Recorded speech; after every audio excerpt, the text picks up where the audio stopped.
Hello, I'm Malcolm Cox, and this is your Tuesday teaching tip for Tuesday, the 20th of December 2016. And today we're talking about how to interpret a passage, especially if you don't have as much time as you would like.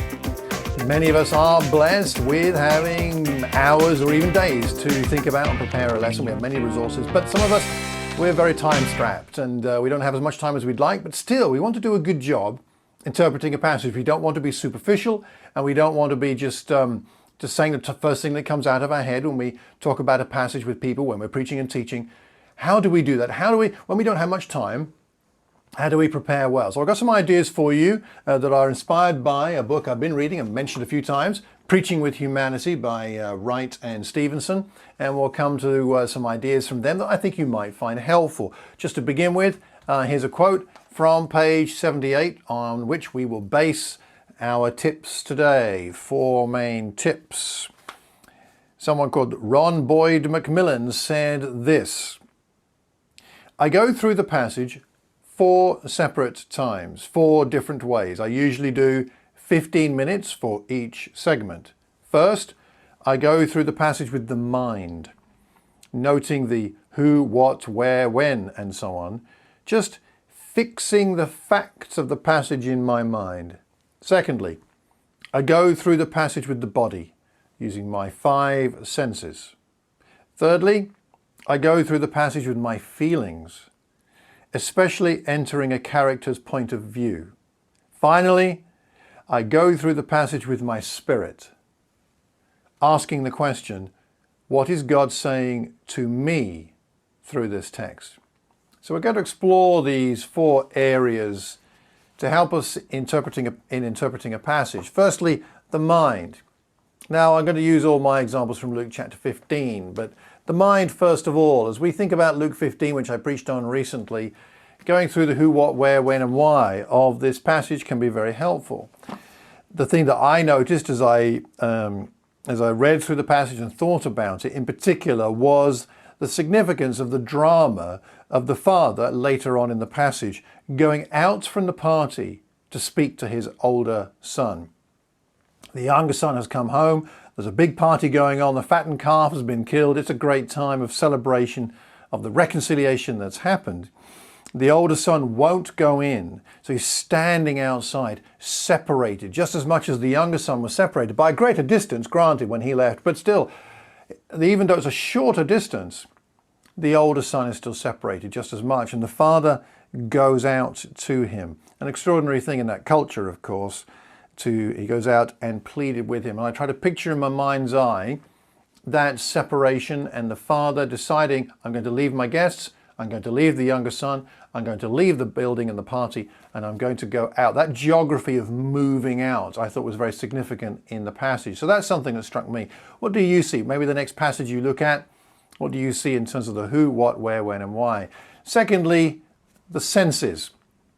Taste and touch and smell and hear and all those kind of things. In this passage, it's a very dramatic passage, Luke 15, and so it's easy to get into that, I think, in this one. The younger son going out there and having fun, in a sense, all the pleasures of the flesh, but then coming to the point where he is hired by somebody to feed the pigs. Have you ever been near a pig farm? Have you ever worked on a pig farm? I mean, I've worked on farms growing up down in the Kent countryside. And some of those farms were, let's just put it, the aromas weren't too pleasant. And by the time I got home from work, I needed to have a bath, I needed to have a shower, I needed to take off quite a few bits of clothing and put them somewhere else that wasn't nearby. Farms are not the most pleasant places in terms of aroma. And a pig farm, working with pigs, it's a challenge, I think. So I try to bring to mind that very pungent smell of being around pigs. That it's not just a strong smell, but when you get up close, it kind of goes up your nostrils and hurts.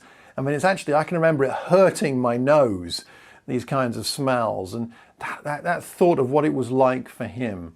So getting into a passage like that, using our eye, our sense of sight and hearing and smell and taste and touch, What was it really like? Thirdly, feelings. The feelings of the characters. Going back to Luke 15 again, what were these characters feeling? What was the young son feeling once he was so desperate? What was the father feeling as he watched his son leave? He's given him his share of the inheritance and he walks off. Did he stand there watching as his son walked slowly? Perhaps he was on a donkey and eventually goes around a bend or over a hill, and as far as the father is concerned, he may never see that son again. As a father, I don't understand that exactly, but at least I can get into it a bit, that feeling. And then the feelings of him coming home. Well, the feelings of the older son, seeing the younger son treated, how he would regard it at least, as so unfairly, the anger that we see in this passage. And relating to anger, I have felt at mistreatment at times by people I care about or care for me, or I felt did. Our feelings are important. So we're talking about looking at the passage through in the mind, in the sense of the mind, through the senses and feelings, and then to finish off, the spirit.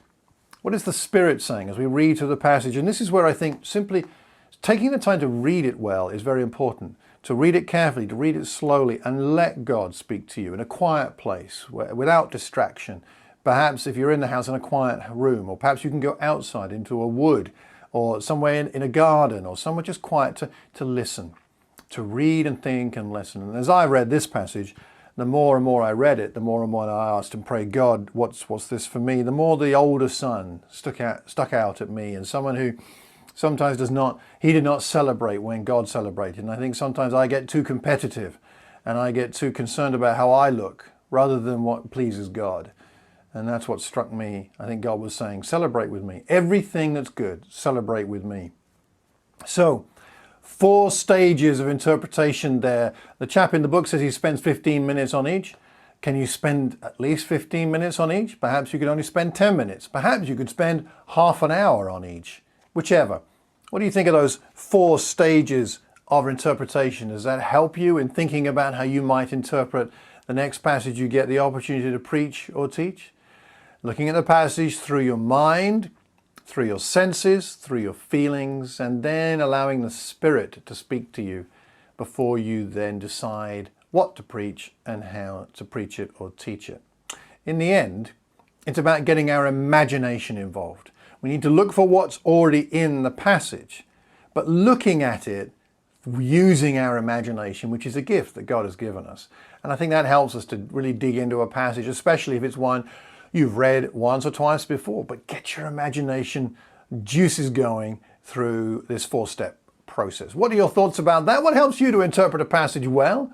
Do you think these could be helpful, or do you have some of your own ideas? I'd be very grateful if you could let me know. You can email me, mccx@mac.com,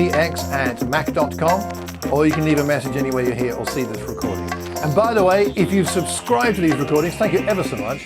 But if you haven't, please consider doing so and spread the word so that others can get to hear about these tips. Until the next time, I hope you have a terrific Tuesday and a wonderful week. God bless.